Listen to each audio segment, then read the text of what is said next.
IDP Hindi जो है एक अंतर्राष्ट्रीय शिक्षा प्रणाली है जिसमें हिंदी विषय सम्मिलित किया गया है।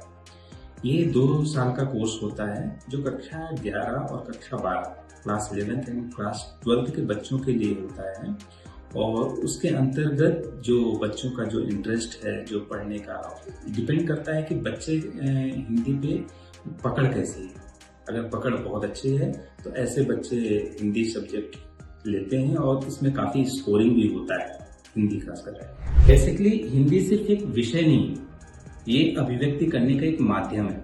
आप किसी भी चीज को कितनी अच्छे तरीके से अभिव्यक्त करते हैं, कितने अच्छे तरीके से उसको एक्सप्लेन करते हैं, ये बहुत डिपेंड करता है। और खासकर जब विद्यार्थी किसी लेखक या कविता के लिखी गई बात को अपने हिसाब से उसके महसूस करता है और जब वो उस साहित्य को महसूस करने लग जाता है तो वो उसको बहुत बेहतर तरीके से एक्सप्लेन करने लग जाता है, उसकी व्याख्या करने लग जाता है।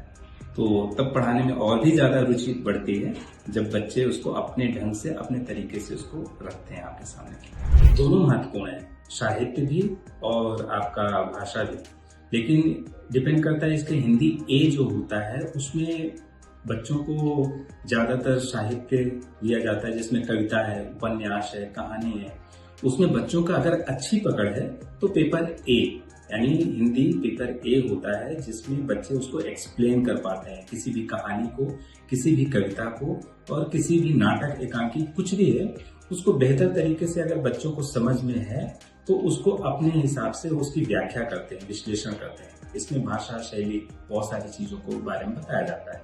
लेकिन अगर हम हिंदी बी अगर चूज करते हैं तो बेसिकली उन बच्चों के लिए होता है जो बोलना या लिखना या बेसिक तरीके से सीख रहे होते हैं, तो उनके लिए होता है। मैम देखिए, इसमें 2 पेपर होते हैं, पेपर 1 एंड पेपर 2। जो पेपर 1 है, पेपर 1 में खासकर बच्चों को नाटक, एकांकी, उपन्यास या कविता इस तरीके के क्वेश्चन देते हैं। बच्चों को उनको पढ़ना होता है और पढ़ करके उसका विश्लेषण, व्याख्या करना होता है। साथ साथ में उसमें जो दिया हुआ है, जो लेखक है या कवि है, उसकी भाषा शैली पर विशेष ध्यान दिया जाता है। Paper A. पेपर बी जो होता है उसमें बेसिकली दो कहानियां हैं, 2 उपन्यास हैं या 2 कविताएं हैं।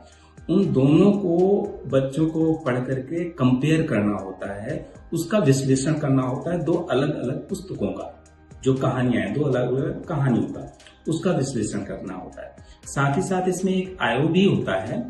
आयो होता है कि कोई भी कहानी बच्चे को दी जाती है उसके बारे में बच्चों को 10 मिनट तक उसको बोलना होता है।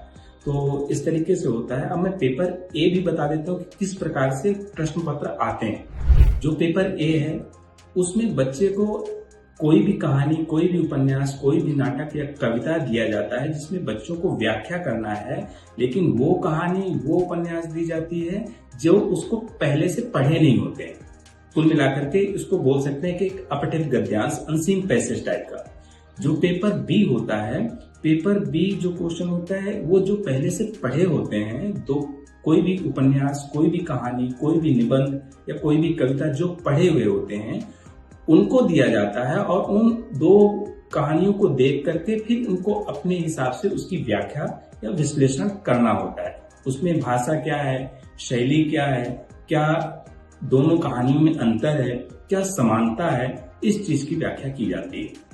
कुल मिलाकर के 2 पेपर होते हैं, एक अनसीन पैसेज टाइप में जो बच्चे नहीं पढ़े होते हैं और एक सेकंड जो पेपर जो 2 पुस्तक कहानियों के बारे में उनको एक्सप्लेन करना होता है। बस इतना ही।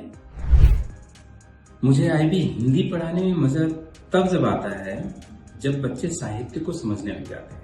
किसी कविता को जब वो महसूस करने लग जाते हैं या कोई कहानी है उसको वो समझते हैं और समझ करके अपने भावना, अपनी फीलिंग्स को लिखते हैं, तब पढ़ाने में बहुत मजा आता है। ये भी बहुत अच्छा सवाल है। किसी भी विद्यार्थी को, खासकर मैं, मोटिवेट करने के लिए मैं उनके छोटे छोटे प्रयासों का हमेशा सराहना करता हूँ। हर एक छोटे छोटे प्रयास की जब सराहना होती है तो बच्चे और बेहतर करने की कोशिश करते हैं। हर एक बच्चा जरूरी नहीं है कि गलती न करे, गलती करना स्वाभाविक है, हर एक इंसान करता है। लेकिन महत्वपूर्ण ये है कि वो गलतियों को सुधार करके क्या नया सीखता है, ये महत्वपूर्ण है। खासकर मैं उन विद्यार्थियों को जरूर एक कबीरदास जी के दोहा जरूर उनको बताता हूँ और उनको एक एग्जाम्पल देता हूँ। कबीरदास जी ने एक बहुत अच्छा दोहा बोला है कि करत करत अभ्यास के जड़मत होत सुजान, रसरी आवत जात है सिल पर होत निशान। सिल का मतलब होता है पत्थर, और पत्थर में क्या रहता है कि अगर कोई भी रस्सी है उसको बार बार इसे पत्थर पे अगर चलाएंगे तो उसमें एक निशान बन जाता है। ऐसे ही बच्चे हैं, अगर कोई चीज गलतियां कर रहे हैं तो उस चीज का अगर हम बार बार अभ्यास करवाते हैं, प्रैक्टिस करवाते हैं, तो वो बच्चों के लिए बहुत आसानी से धीरे धीरे करने लग जाते हैं। लेकिन जब हम प्रयास और उनके छोटे छोटे किए गए प्रयास को सराहना नहीं करते तो वहीं बच्चा उस विषय से इंटरेस्ट अपना हटाने लग जाता है। तो उनको मोटिवेट करने के लिए सबसे अच्छा तरीका ये है कि उनके प्रयासों की सराहना करिए, जहां पे गलती है उस पे अभ्यास करवाइए और फिर मोटिवेट करिए, फिर उनकी सराहना करिए। तो डेफिनेटली अच्छा अंक, अच्छा नंबर और अपने जीवन में भी अच्छा कर पाएंगे।